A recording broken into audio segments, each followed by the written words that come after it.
All right, hello everybody. Welcome back. New semester. We are in the fall of 2021 semester, and we are at our first professional panel. I am happy to be with everybody tonight, and I have with me three awesome professionals who are going to introduce themselves in a second. It is currently September 20th of the 2021 year. We're going to have people start off by having our professionals introduce themselves, then going into a question and answer session, followed up and finalized by our final advice by our professionals for you guys. And we're gonna get started with Marissa, and she's going to introduce herself here. Hello, everyone. My name is Marissa Biclawski. I'm currently a physical therapist. A little about me. I'm originally from Canton, Ohio, born and raised in Canton. I was actually a transfer student and transferred to Akron from graduate. I started as an engineering major and then switched over to exercise science because I found out about the great field of physical therapy.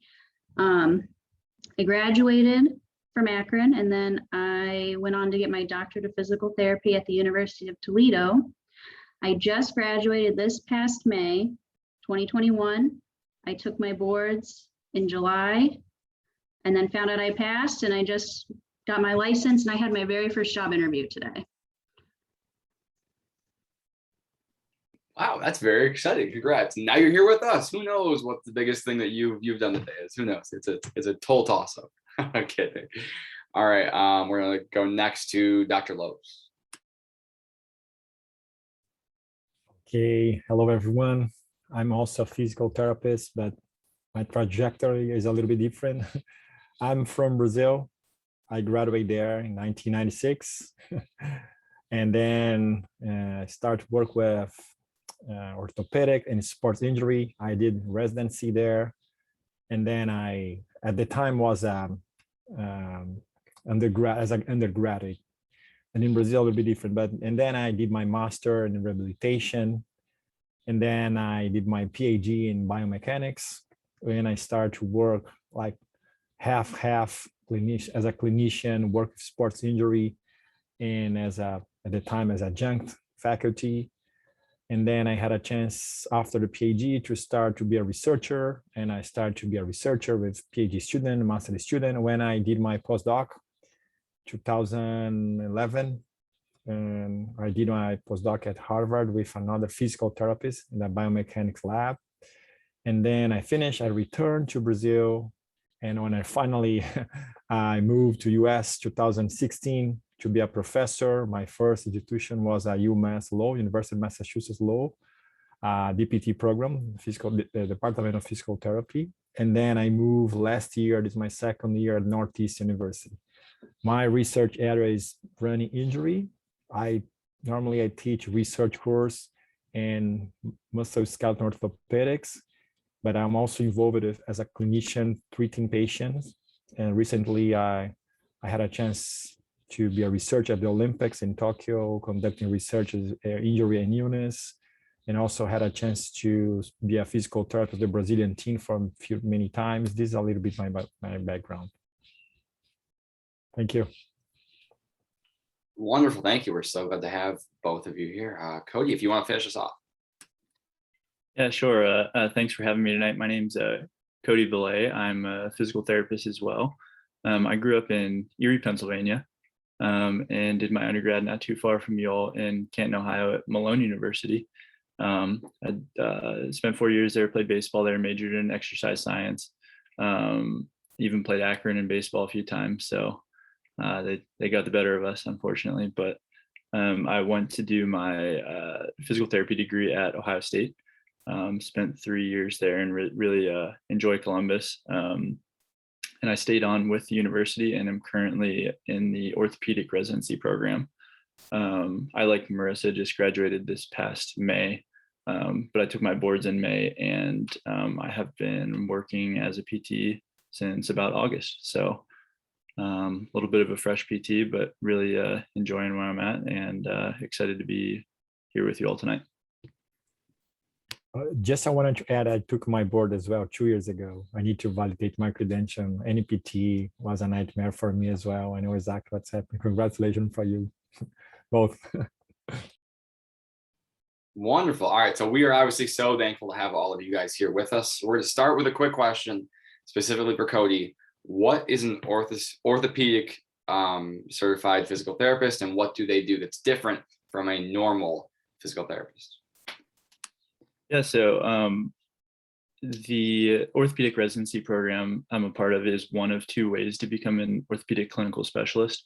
Both involve passing a test, but one, doing the residency program, you're able to sit for the test a little bit quicker than if you just went out and practiced. But there's really nothing too special about being an orthopedic clinical specialist other than that you pass the test and that you've had a certain number of hours of patient care in orthopedics. There's a bunch of different areas of specialization within physical therapy. So there's orthopedics, sports, women's health, oncology, acute care, neurology, just to name a few. But they're the APTA kind of, which is the governing body of physical therapy, kind of has these specialist programs that you can go into. So I chose to go into orthopedics, which I like to kind of say is what most people think about when they think of physical therapy. So joint replacements, back pain, knee pain, shoulder pain. You kind of just dive into the literature a little bit, and my program is 18 months in hopes of studying and kind of getting some patient exposure for that specialist exam, which I'll hopefully sit for in 2022. So yeah, at Ohio State here, I'm fortunate to have opportunities to kind of teach in the PT program too. So that earlier today, I was helping teach the first year students in the musculoskeletal lab. And we also do a little bit of research as a part of the program. So a few different kind of hats that I wear, but I enjoy kind of switching back and forth. Awesome. Thank you. Okay, real quick, I'm going to ask one more question and then open it to the group for any questions. This one's going to be for Dr. Lopes and Marissa. Two different viewpoints here. What does it take to be successful in DPT school? So I'm going to start with Marissa as someone who just finished up being a student, and then throw it to Dr. Lopes, who is a professor in a DPT school himself. So looking back, when I went through DPT school, most of your professors probably at Akron will tell you, it takes a lot of book smarts. You have to be really smart. You have to be focused in your studies. But I think you also have to realize that you're going to possibly need some help, and just knowing when you need to reach out, knowing what your strengths and weaknesses are in terms of studying. I know that when I started DPT school, I found out I didn't know how to study. So I had to talk with my classmates and learn, okay, how can I better absorb this material? Because you're not just trying to memorize material. You want to know this material so you can help people, so you can help your patients. And if you're just trying to memorize to pass a test, to pass a practical, what good is that if you can't apply it with a patient who needs your help? Wonderful. If you want to take over, Dr. Lopes, and explain from the professor's perspective. Yeah, I just wanted to make sure your question, what's the outcome? Be successful as a student or as a professional at the end? As a student. So from your point of view as a professor, what does it take to be a successful student in a DPT school scenario? Yeah, you say that grades, correct? I'm laughing because I know that's important, the grades, but as a faculty, my main concern is about the quality of the professional for the future. But I know the grades is important for the student, because I would say that try to pay attention for, as Marissa mentioned, about how you can use this information. I believe it's the tricky part for the student. Even that you mentioned is important for you, like special tests for shoulder. This is the name of the test. This is the function. This has happened. I don't know if the student is ready to understand is important for the future. But if you had an opportunity to see patient, a shadow or the clinical, I don't know the name in your university, like a co-op or a practical, or if you had a chance to see one patient in front of you and you felt, oh my gosh, I need to know some shoulder tests. When you had a class, probably you can make some connections. I believe for the student to increase the quality of the information, you can try to be exposure for, I don't know, for as a volunteer, working, shadowing, because make more sense for a student. Even that the faculty mentioned the first 10 minutes, this is one of the most important class of the semester. I'm not sure if the student realize and understand or agree with you that's important. I say that try to have opportunity to use or to see patient and make more sense all the information that we receive. Wonderful, thank you both. I'm going to open up to the group for any questions.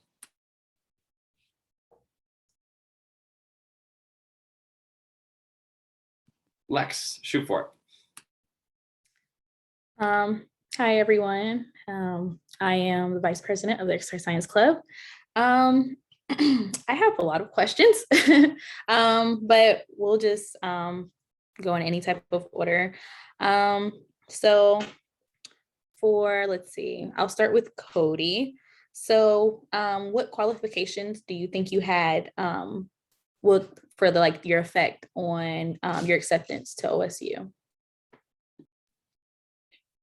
Yeah, so I think for OSU, obviously grades, people like to say that grades are, there's kind of two ends of the spectrum. Some people say that grades are everything and other people say that grades don't matter at all. I think it's probably somewhere in the middle, especially for a lot of schools where you need to have a decent, undergrad GPA, but it's also not the only thing they look at. They also look at extracurricular activities. So were you involved in clubs at school? Did you play a sport in school? Did you do any research? Essentially, what were you involved in outside of just being a student? Did you, part-time jobs? Another big thing is experience in the clinic and shadowing. I know that's a little bit tricky or has been tricky with COVID. So I realized that maybe kind of lowered down the list because it's probably been difficult to get into some clinics if I had to guess. But those are some things to think about. And really with a lot of these schools, you kind of just want to look good enough on paper. A lot of them are doing interviews now. You want to look good enough on paper to be able to get an interview at that school. And then that's where you really sell yourself and try to mesh with the faculty and show them that, yes, my resume is great, but also I'm a really good communicator and I'm really passionate about going to physical therapy school. And those interviews are a big, I know at Ohio State, at least when I applied to Ohio State, it was the last year that they didn't do interviews. So every year since, every class has had to interview to get in. And I know they place, a decent bit of stock in those interviews. So that's something to consider too. But yeah, I would say the big things are, keeping your grades up as much as you can, but that's kind of a given, I think, at this point. But then maybe if your GPA isn't, as high as you'd want it to be, making sure you're kind of doing some extra work on the side and showing involvement in clubs, specifically like with physical therapy or whatever would be great too. But yeah, just trying to see what you can get involved in and slap it on your resume there. So a good question. Thank you. I'll ask one more question, then see if other people want to ask questions before I ask all of mine. So I'll point this one to Marissa. So how was your clinical and classroom experience pre-COVID and during? So when the pandemic happened, I had pretty much almost had all my classroom experience done. It was going into clinical experience that it kind of got hairy. It was kind of scary, getting an email when, in order to get your doctorate, you have to have so many weeks of those clinicals, and clinics didn't want to take students. And so there was this looming possibility that we would have a delayed graduation, which is kind of scary with, student loans and housing. I'm not from the Toledo area. But, my program really stepped up, and they actually rearranged some of the classes that we would take, because essentially it was my third year that turned into pandemic time. They actually rearranged some of the classes we were going to have to go back for 6 weeks. They made them they reformatted their whole situation and had it so it was online. And there was obviously a learning curve between students and teachers, but I think they did a really good job considering, what they were thrown into. And thankfully, by the time we finished those classes, the clinicals, wearing PPE and making sure you didn't have symptoms and stuff like that. Otherwise, I had friends that they had to wait 2 weeks and they had to prolong their experiences because they needed those weeks in order to graduate. But I think, overall as a clinician, I think it was almost, I don't want to say like a great learning experience, but I definitely learned, the value of like taking care of patients and doffing PPE, hand hygiene. They were things that, they were important, but now they were really important. And, it's just interesting now I have all this experience, working with patients. Both I worked in like hospital settings where I would have to wear all kinds of PPE in the N95 versus being an outpatient where patients weren't even coming into the clinic or, they were so scared.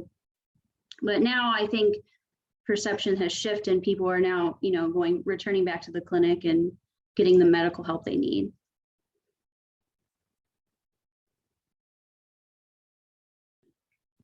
Thank you. Awesome. Does anybody else have any more questions before I ask a few off of the pre-asked sheet? If you do have questions while I'm talking, just hit the little raise your hand button so I know, and then I'll stop talking or stop asking questions here.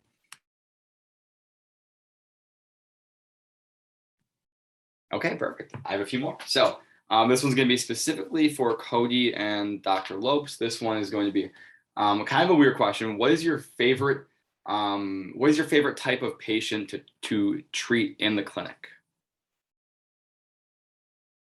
We'll start with Dr. Lopes. Okay, definitely is after surgery because you have a lot of room of improvement. You can see the patient every day getting better and better. I know that chronic sometimes is hard to keep the motivation, but I prefer post-surgery, my favorite type of patient. Yeah, I really enjoyed working with baseball players and other overhead athletes, so more shoulder, elbow patients. It was actually really cool. My last clinical and PT school I was able to do with the Cleveland Indians out at the spring training complex. We got a lot of exposure to those type of athletes and really got around some really good mentors in that area, and were able to shadow, to kind of work in that environment and see that. So that was really cool. Obviously, having played baseball before, it was really cool to see things kind of full circle. So overhead athletes is my jam. Awesome. Thanks so much. So I guess my next one is going to be for Cody and Marissa. And what this one is going to be is with people who are more fresh out of school, what is the biggest difference between undergrad in the physical therapy or exercise science field and graduate school in the physical therapy exercise science field, starting with Marissa here? I definitely think, looking back when I was at Akron, I learned a lot at Akron, and it really prepared me for graduate school. I don't know if you can tell me, Drew, but do you guys still do like exercise testing and exercise prescription where you run the stress test and do EKGs?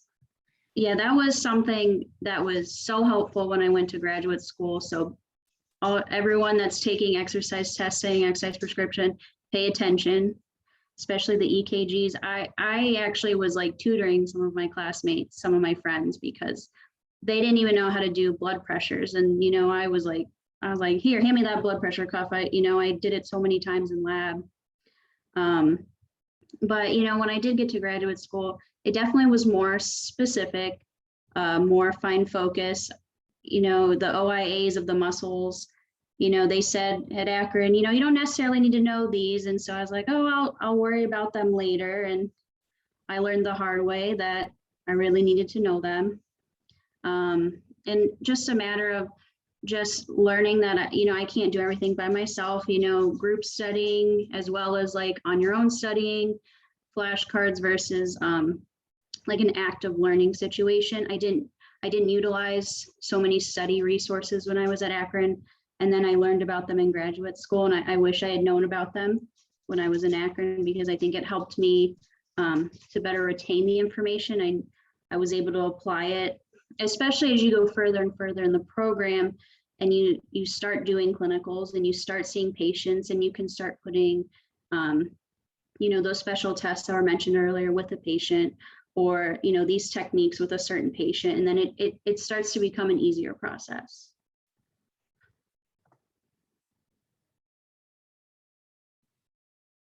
Cody, if you want to hit on that one as well. Yeah, sure. I think Dr. Lopes brought up a really good point earlier when he talked about the mindset shift of being a good student versus being a good clinician or physical therapist or student physical therapist for that matter. So it becomes less about, in my perspective, it's very important to kind of know the information, but it also, your mindset shifts from just learning something for a final at the end of the semester and then kind of dumping that knowledge to, you're going to learn stuff for 3 years that you kind of need to know and not forget. And it's not necessarily for a test, but it's for, treating your patients in the best way. And you're going to run into all these different scenarios, and you kind of have to compile that knowledge and remember some things that you maybe even learned in your first year of physical therapy school. So I think it's just an interesting transition from more of a fact knowledge based to how can I apply this in the clinic and how can I use this to make my patients better. So Dr. Lopes, great point earlier. Wonderful. Thanks guys so much. I think Elizabeth has a question for us next. Yeah, so this one is for Dr. Lopes. I know you talked about being a researcher at the Olympics, so I was just wondering, what does that look like on the day-to-day? Oh, thank you. Yeah, I was there as an epidemiologist, not as a physical therapist. I joined a group of epidemiologists, but my day by day I was in the main goal of this research, not the first time, starting 2018 in Beijing. It's like an injury and illness surveillance program. The main goal is try to measure the number of injuries and illness that happen during the games, the new injuries and new illness that happen. The main goal is just not only to show the numbers, but we normally publish this article at BJSM and show the main injuries, the main sports or countries, and try to help the future games. But the main goal of my day by day was I was inside a village. There's a polyclinic. We have an office there, and we had a meeting, started a meeting, and then we split the countries by researcher. I was in charge to control almost 30 countries. This means that I need to contact almost every day these countries and asking them for the data, because they're supposed to report in the daily basis the new injury and new illness that happened in that day. We have 16 days. It means that when you have the epidemiology study, you need to establish some kind of relationship with, normally it's the physician, the medical chief of that specific country. Sometimes you need to remember, or sometimes you need to help them to fill out the electronic forms. But this was my day by day, started meeting with the researchers and follow up with the countries. And also sometimes you need to help specific venues if they are supposed to report as well. Not only the countries, the National Olympic Committee and NOC, the name, but sometimes the venues they need some help as well. My day by day was every day is a little bit different, depending on the demand change. But sometimes interaction with medical department for the countries or visiting venues. Yeah, this was my day by day. That sounds super complicated, but sounds really fun as well. So yeah, I love it. That's great. We're going to stay with you, Dr. Lopes, and kind of a similar idea with the question, with your background in more of an athletic population. How have you been able to work with athletes rather than just the general populations? Yeah, I love this type of question, because after almost 20 years in the field, I believe that recreational athletes and professional athletes, they are very, very similar in my perspective. Of course, physiology is different, but the motivation, for example, if you see depend on the recreational athletes, for example, triathletes, you can see some triathletes involved in 3-4 hours every day of swimming, running, And sometimes you can see one Olympic athlete only 2 hours. This, for me, doesn't matter the definition, but I believe you have more in common. When you are so involved, doesn't matter if you're a professional or recreational athlete, have a lot of similarities, especially for the cause of injury. If you ask me about what's the main cause of sports injury, for me, I'm not talking about the trauma, but the overuse. The overuse is 70% of the injuries that you can see is overuse.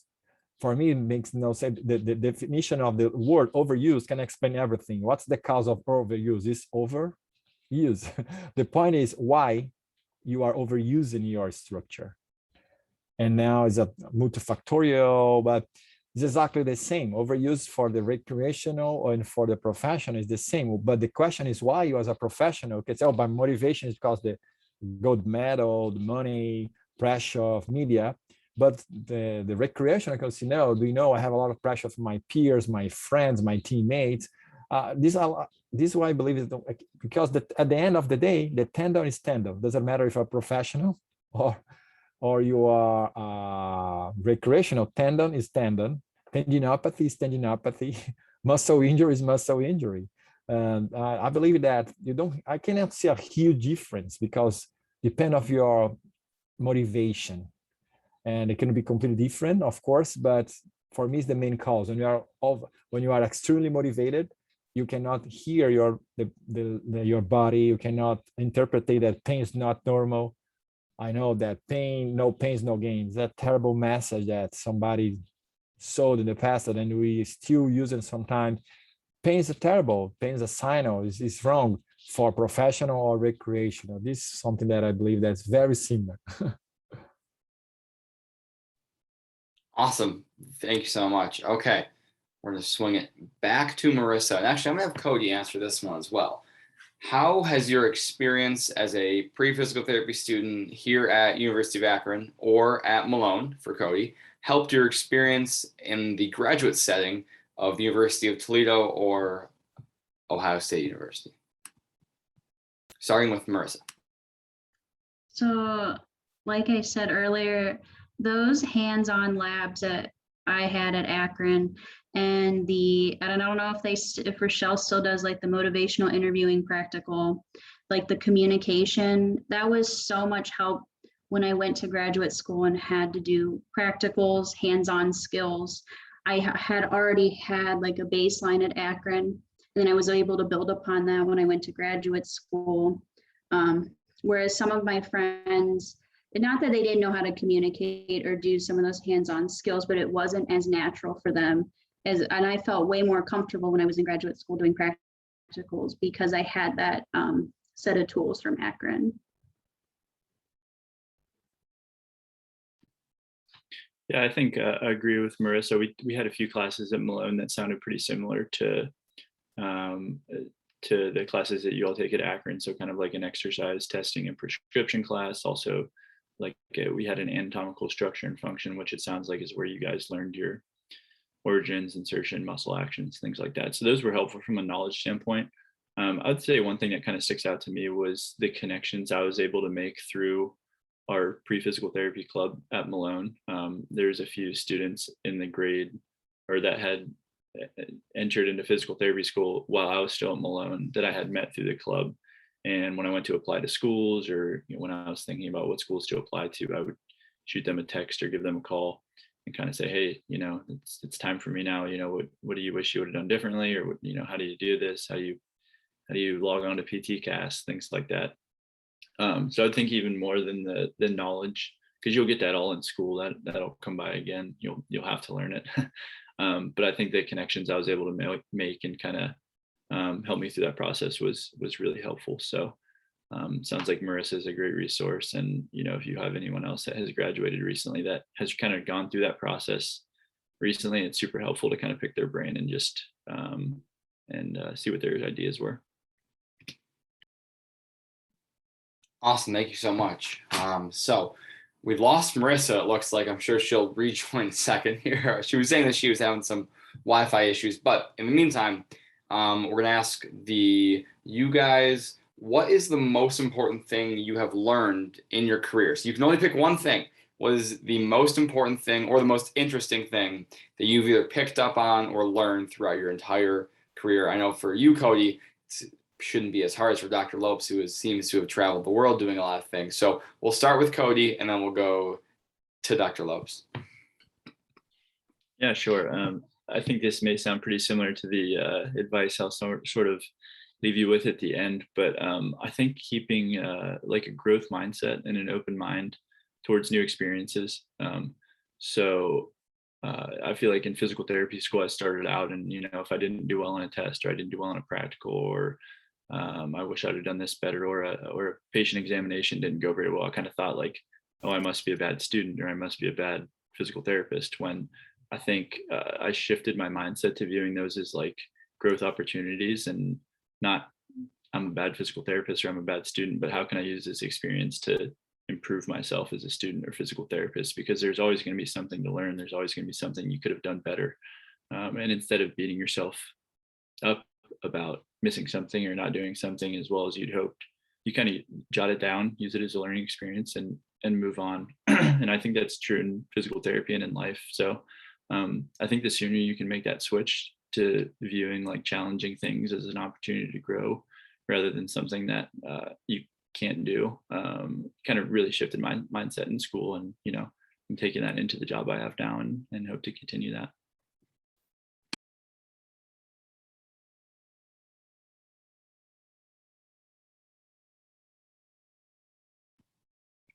Go ahead, Dr. Lopes, with the same question. Sorry, I was imagining that. Sorry. I think that one advice is the main important to try to have a bias in this, because I believe that education and keeping studying is one of the key of success. Try to not stop. For example, I did 2 residency in orthopedics and sports injury, plus a master, plus a PhD, and plus postdoctoral. And every opportunity, I learned something, and I increase my networking, and because you don't know if you'll be a successful or not in your career, because depend on a lot of factors, but at least you can be ready for the opportunity that you don't know if you have or not.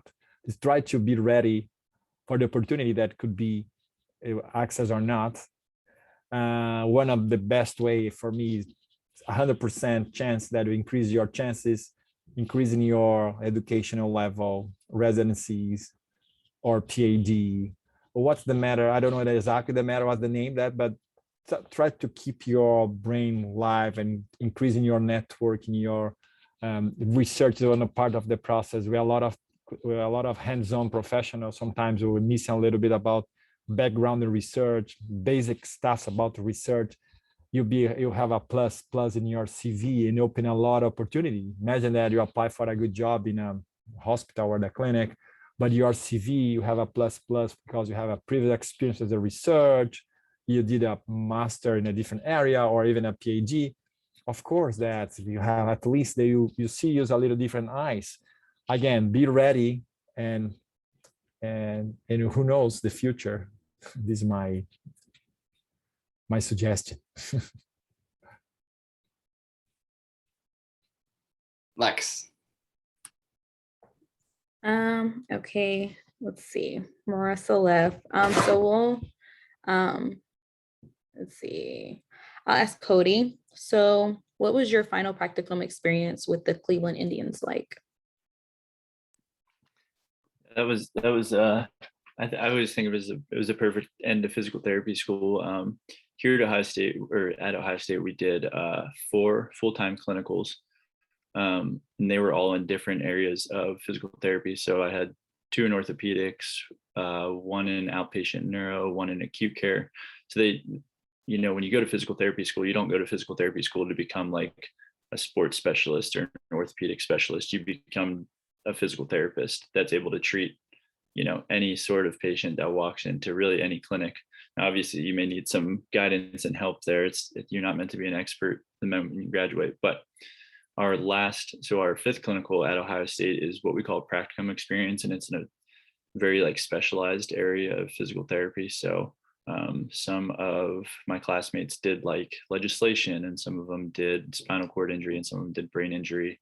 I was fortunate to be able to be with the Indians and work with those overhead athletes that I enjoy working with. It was a cool experience. It was more hands off than my previous clinicals, just because of the nature of the professional athletes and me being a lowly third year PT student. You kind of have to earn your trust in there. But it was a 4-week clinical that I had out there during spring training, and it was awesome. My mentors were really great. It was more of one of the other PTs that was there kind of gave me some advice, and it was learn by being rather than doing. So, in physical therapy school, we're always taught, be ready to do this next patient exam or this next treatment. And he said, don't worry about all that. Just learn by being here and picking people's brains and trying to see as much stuff as you can.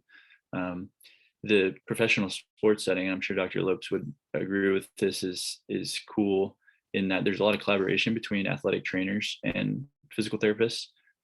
So out with the Indians, it's almost, if you didn't know, you wouldn't know who was a physical therapist and who's an athletic trainer.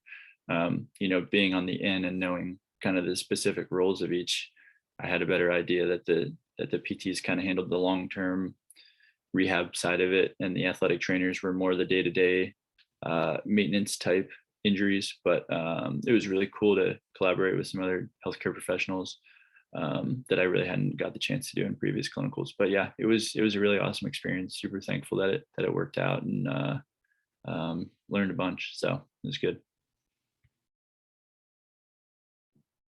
Thank you. So this question can be for the both of you, and then we can just start back with Cody, and then next Dr. Lopes. So what is one pro and one con students should expect as a physical therapist?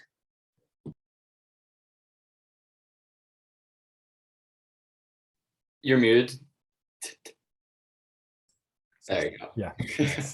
I wanted to go back for the question for Cody that he answered about the athletic trainer interaction. I'm not sure you're familiar, but athletic trainers only you can see this profession in the US. There is an athletic trainer in another part of the world. In the Olympics, physical therapist is in charge for 3 athletes for all stages. Athletic trainer is a reality only for the US. I'm not sure to Canada, but Europe, South America, Central America, Africa, Asia, I cannot see. This means that if you are a physical therapist, sports physical therapist, probably you'll be in charge as well for the athletic training role in the sport as well. For me, it was a little hard to understand this when I moved for US. For me, oh my gosh, when I say athletic trainer department, I say athletic trainer is training, correct? Coach. When I opened was a PT clinic. Why? Is wrong door. I go back, athletic training department. I saw an ultrasound, I saw tape. What, this is another clinic? No, the athletic training department. For me, it was a surprise the first time, but that's fine. This is only a funny, but this reality, of course, we have, I think that we have space for everybody, but this is only the reality for the US. And could you go back for the question? Sorry, you mentioned about the pros and cons about to be a PT, correct? Yeah, so I'm sure there's a lot on both ends, but yeah, if you could just give us like 1 or 2 pros and cons students should expect as well becoming a physical therapist. I have a lot of pros, to be honest, especially this moment in the career, the reputation, the salary, the job market, a lot of pros, to be honest. Now, depending on the area, you can decide whatever I wanted to work with this or the job is very good. This is something that I heard from my students. And cons, I'm not sure, to be honest. I cannot see that these are huge cons. Cons. I'll skip this, to be honest. I don't have any like, oh, these are huge. I know the pros, but cons. Yeah, I'm physical therapist. I know it's a bias involved in this. I love the profession. I love what I do, but I don't have. I wanted to, yeah, maybe Cody can help me with another part of the question, the answer. Sure. Yeah. That's an interesting point about athletic trainers. I had no clue about that. You learn something new every day, I guess. But that's interesting. I guess I'll start with a con because one came to mind as Dr. Lopes was saying, and something to consider, and I think is kind of a bigger conversation within physical therapy is the like a debt to income ratio, and that we go to school for a long time and yeah, we make a good salary, but sometimes depending on the school choice and other circumstances, the income is, not kind of proportional to the debt that you have. And some people can wind up in some tough situations where you're in a profession that kind of caps off at a certain income level. Obviously, if you have the opportunity to be a professor or something and do some research, that may be a little bit different. But for the kind of standard physical therapist, there's, sort of a salary cap at some point. And if you're stuck with quite a bit of debt from, going to school for 7 years or longer, which is totally reasonable, that kind of becomes an issue. But I think they're doing a lot of things. The American Physical Therapy Association at the national level is trying to do a lot of things to address that and make it more reasonable for people to pay back their loans and things like that. So that's just one thing to consider. It would be maybe the only con that I see right now. Like Dr. Lopes said, I love being a part of this profession, and I think the biggest pro is the reason I got into it was just the face-to-face interaction you get with your patients. I kind of got into physical therapy from an internship experience in high school, where I just did 100 hours shadowing at a physical therapy clinic and kind of helped out. And I was like, wait, people get paid to hang out with people while they kind of work out and chat with them and learn about them. So I really enjoy that. You get to know people, you get to know their families, you get to know what they did over the weekend.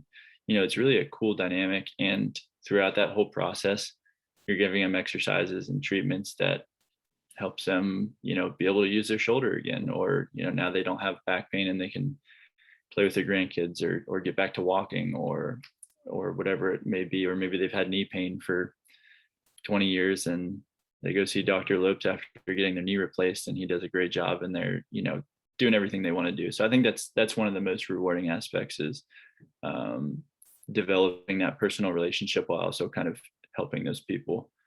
I also think there's quite a bit of research in the area of physical therapy and especially in the residency program I'm in, trying to learn that research and compile that research in order to like best treat our patients is something that I think is a big pro, and that people are passionate about. Not just how can we treat these patients, but how's the best way and to get the best outcomes with our patients. So like Dr. Lopes said, I totally agree. A lot of pros to being a physical therapist. So. Yeah, Cody, but you help me to learn one cons now. Yeah.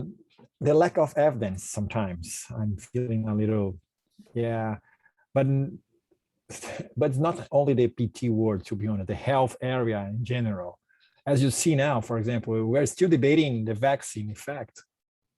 How you can almost 30% of the country doesn't support because they don't believe. This happens in all fields in the health area, not only the vaccine.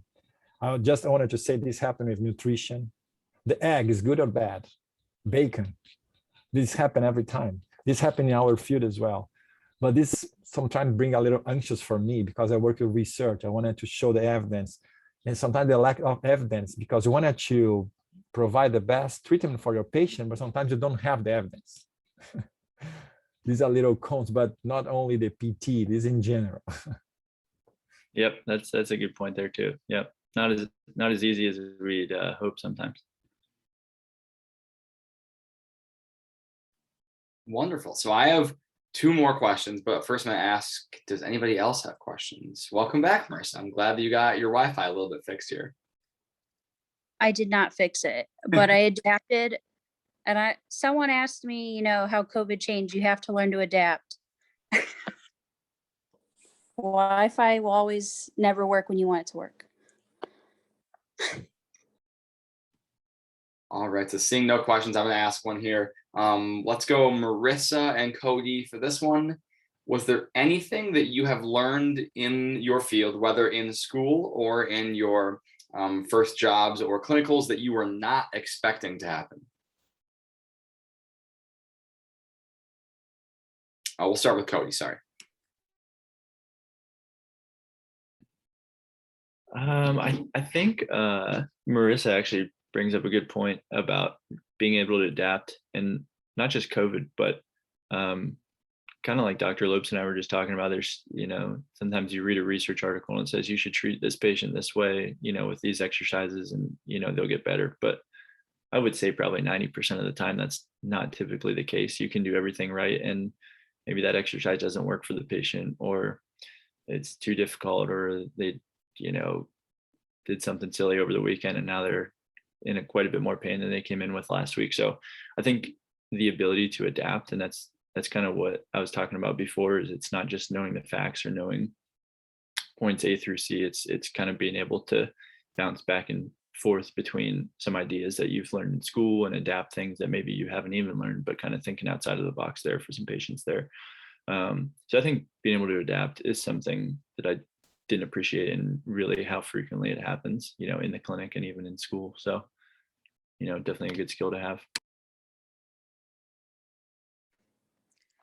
I definitely agree with Cody. The adapting, each day with your patient, you might have one thing in mind, and then you've got to totally switch it up when they come in.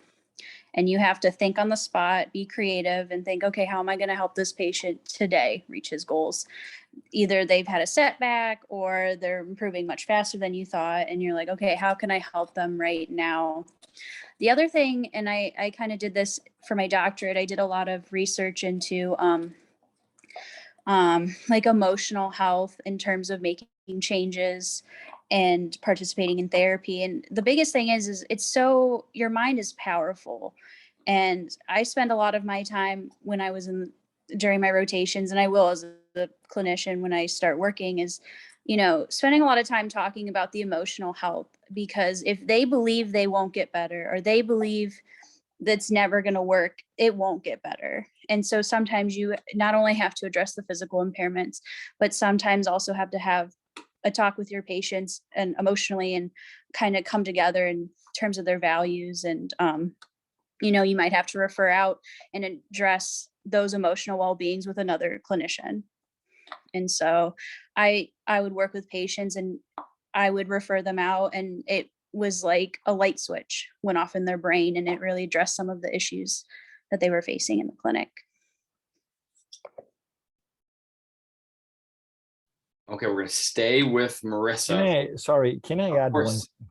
Go ahead. I really agree with Marissa, because I believe that we are not prepared enough to work with our patient when you talk about the behavior. Even that we know is important, but you don't have enough class in our PT course. I fully agree that it's very important to communicate. The behavior part of the treatment, the piece is very important, but I'm not sure if you're ready. Our curriculum, the APTA, we don't have one class of psychology, introduction, and done. But we don't have a lot of background in rehabilitation field. I think is a huge gap in because this is something that you need to learn during the process, to how the best way to communicate, to your best strategy. Sometimes, oh my gosh, but I'm not a psychologist, I don't have enough background. But yeah, it's a very important point.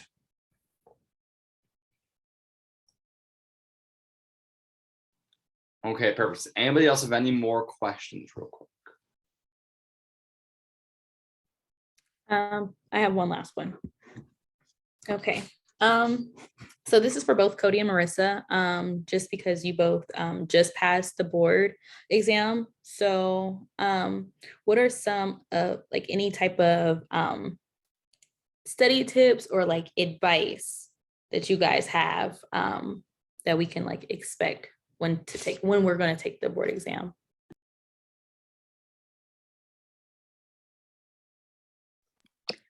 I guess for me, you can buy the courses, you can buy the books, and those are very important. I use Therapy Ed. I attended the course for it. I used the Final Frontier program. I watched their videos, and that helped me with the active learning.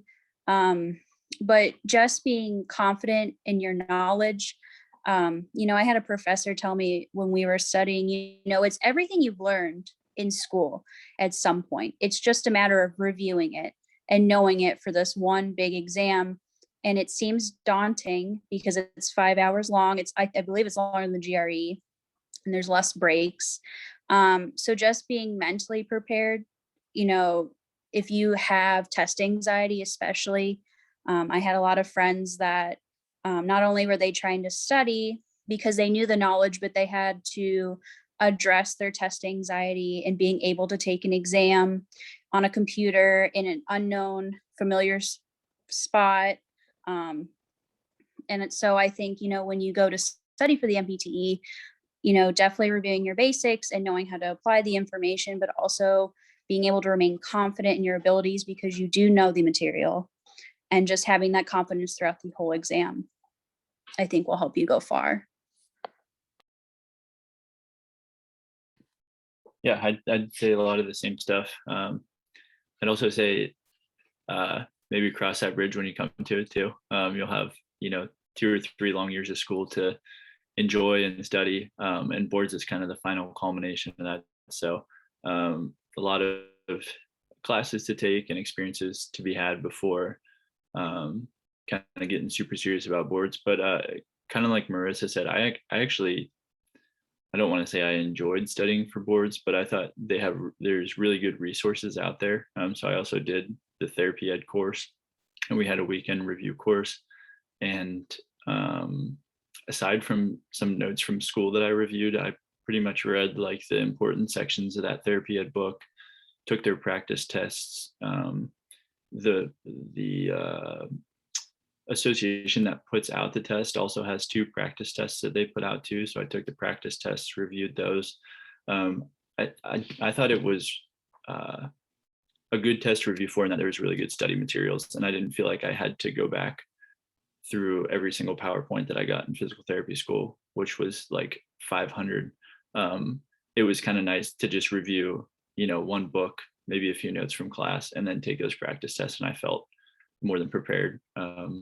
But you'll, like Marissa said, a lot of the work is done in those 3 years of physical therapy school. And then the studying for maybe 8 to 12 weeks is kind of just the cap on that and just reviewing everything. So but boards is fun. I just wanted to add, because it passed in 2019, 2 years ago. My suggestion is practice, but not only the content. You need to know the NPT style questions. You need to practice it and practice because they have their own style. And you keep after a few hundreds that you can keep every day, keep doing like 30, 40 every day and reviewing the questions. And you learn a little bit about the style of question and type of answer, the tricky because they have one style. Just pay attention, not only for the content, but for the style of the test. I'm not sure that your professor that are using the same NPT style. Sometimes yes, but sometimes no. Yeah, just to reiterate, I forgot to mention the PEATs, the PEATs. Definitely, those are a must in order to get the idea of how the questions are set up, especially if your program maybe doesn't have their test questions set up quite like how the MPTE does. Thank you, everyone. Wonderful. Okay, I'm gonna ask one more time. Does anybody have any questions? I don't want to miss anybody. So if you don't, I'm gonna give you like 5 seconds here.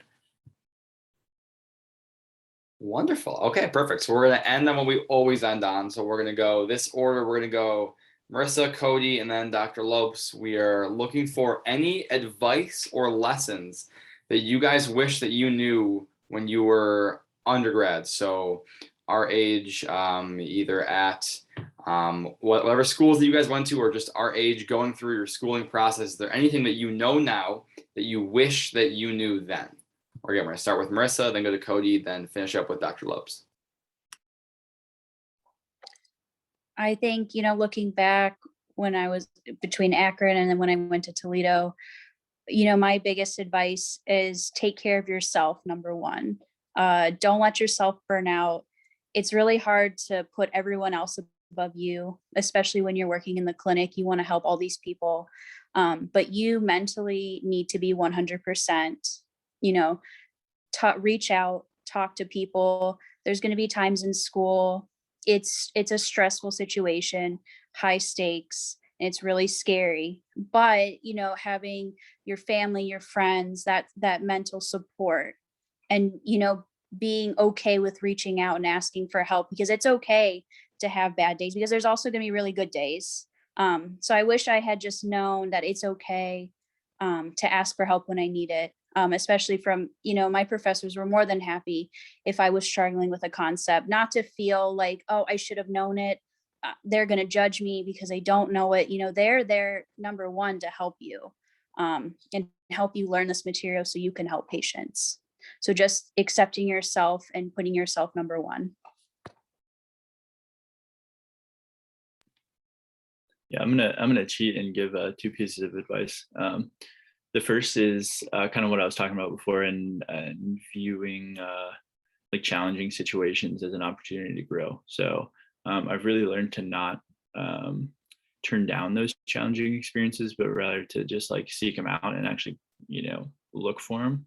So for example, if there's a tough patient that somebody has, or there's a tough patient on my schedule, I feel like old me would have been like, you know, I don't want to do that. That sounds hard. I'm going to look like an idiot sometimes maybe, but like you reframe that and you say, wow, like I have the opportunity to learn so much from this experience and become a different like physical therapist or person after this experience. So the quicker you can kind of make that switch and just kind of seek out those challenging opportunities, I think you just grow at a much faster rate instead of just avoiding hard things, you know, and rather experiencing them. Second thing would definitely be to make as many connections as possible.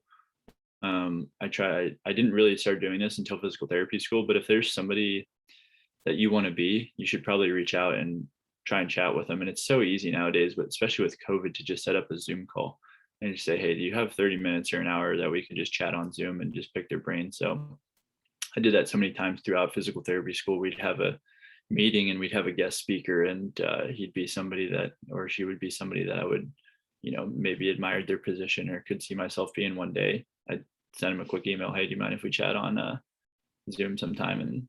And I would say 99% of the time that person's more than willing. So making those connections, you know, like I was talking about before, if you're looking to apply to physical therapy schools, try to reach out to some students that are in those programs, or even some faculty. They may be a little busier than the students, but really the more times you can kind of get your name across to somebody and just learn their story and share your story is going to help you and kind of expand your horizons and really develop that kind of professional connection network that's really important. So yeah, but thank you guys again for having me. It's been fun. Okay, just so fast now.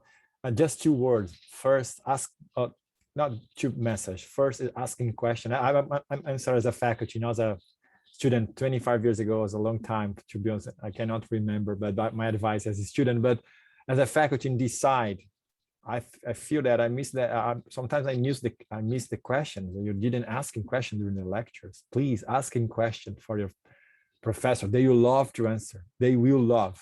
Please ask questions when you have any question, of course, and enjoy this period of your life, this time of your life, one of the best one. Enjoy and asking questions.